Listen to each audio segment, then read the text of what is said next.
The new big Assassin's Creed Origins 1.20 update is out now, adding support for the Hidden Ones DLC, the long-awaited Hacker Chest update, and way more. I want to run down all the new features in this video, showing them in action as well. So if you enjoyed that, then a like would be super appreciated, and let's go! The first thing you will see is this awesome new main menu that is full the Hidden Ones inspired, looking really great. So in this video I will talk about all the things that Ubisoft communicated would be in the game with this update. But as you know, in the previous updates there were also a ton of secret changes made.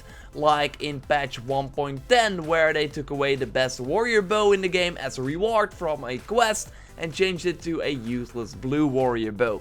But they did not talk about it. So please, if you find something interesting, a secret change that I do not note in this video or are not in the patch notes that I put in the description down below, hit me up via social media at JorRaptor on Twitter and on Instagram at JorRaptor as well, or you can also put it in the comments of this video. So then I can highlight it in my next video and of course shout you out as well. Going back to the things that Ubisoft did communicate, one of the new features is the Atlas. I already touched on this in a recent video. We now see the two new regions in the game, and they're both for the upcoming 2 expansions. The Sinai region is for the Hidden Ones DLC that releases on January 23rd, and as you can see, it's for level 40 to 45. We also got the region for the Curse of the Varos DLC, showing that it will upgrade the level cap to level 55, so 10 more levels instead of 5. In the Atlas, you also can view some screenshots from Ubisoft to get an idea of what the new area will look like. For the Hidden Ones DLC, we see a Roman-inspired Sinai region and a more crazy Valley of the King region that also seems bigger, a ton of big cities, and that kind of weird yellow touch. So yeah, it looks bigger and it's also double the price, $20 instead of $10, and it will release on March 6th, 2018. With the new update, we got a new quest called the Incoming Threat that is for level 35 and an introduction to the Hidden Ones expansion. It's available for everyone, so even if you don't own the expansion. So just go to one of the red quest icons on the map. Sometimes if you fast travel to a point, the quest will immediately trigger. Go there, complete it, have fun, and be prepared for January 23rd. One feature I know a lot of you were looking forward to are the Helix packs that are now obtainable through the Hacker Chest. You can of course buy at the Nomad's Bazaar. The Nightmare pack, the Verse Civilization pack, the Gladiator pack, and the Wacky pack, and also the newly released Almighty pack are available in these boxes. I already received a ton of messages from people saying that they got these items by opening a ton of chests, and yes indeed, the Almighty pack is available as well. They appear to have a lower drop chance though compared to the older packs, the other packs that were added, but I will try that myself too, so expect a video on that in the future. Of course, I will also review the weapons from this new Almighty pack, tell you if they are worth it or not, so keep an eye out for that as well. So this new feature is pretty interesting. So right now with patch 1.20, you will be able to hide items from your gear menu. Like weapons you're not likely to use, so you will get to the weapons you want faster. How it works is that if you press a button that is noted on the top of the item to hide the item, so then you don't see it anymore, you want to see your hidden items, then you just press the analog stick that is noted in the menu, and you can see all your items again or unhide them. So this is mostly for weapons from the Ubisoft Club or that you get for the season pass, for example, that are pretty useless, but you can destroy them. And while we're in the gear menu, I want to talk about a feature that I would like to see, because I get a ton of messages from people saying, oh, I sold that item accidentally, or I dismantled that item.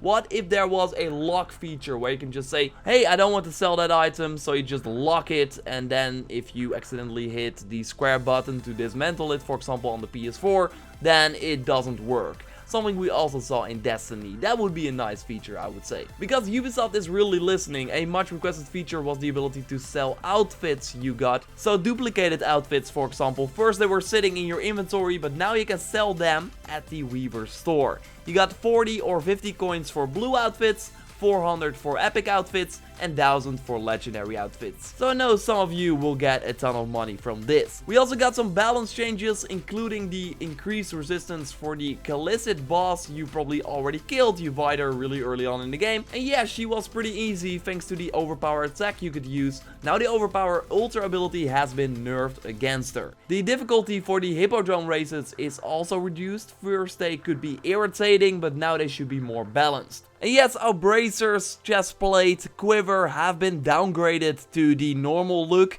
With patch 1.10 we of course saw the weird animal hats, and it was even glitched out. Now they are back to normal, and we can of course get these upgraded gear pieces in the Hidden Ones DLC. One of my favorite skills that I do not use a lot, animal taming, simply because it's not really worth it. The animals die pretty fast, so first having to look around for an animal and then go to a camp to, make it fight for you doesn't really do it for me. Now, they did not increase the power of this ability, but they did increase the behavior of your tamed animals, so it should be better with this patch. What that means, I don't know, but maybe it will now better follow you around or better attack the other animals. I saw this a lot on Reddit, that people spend a lot of ability points in the master nodes, of course increasing your melee damage, your range damage or your tool damage by 1%.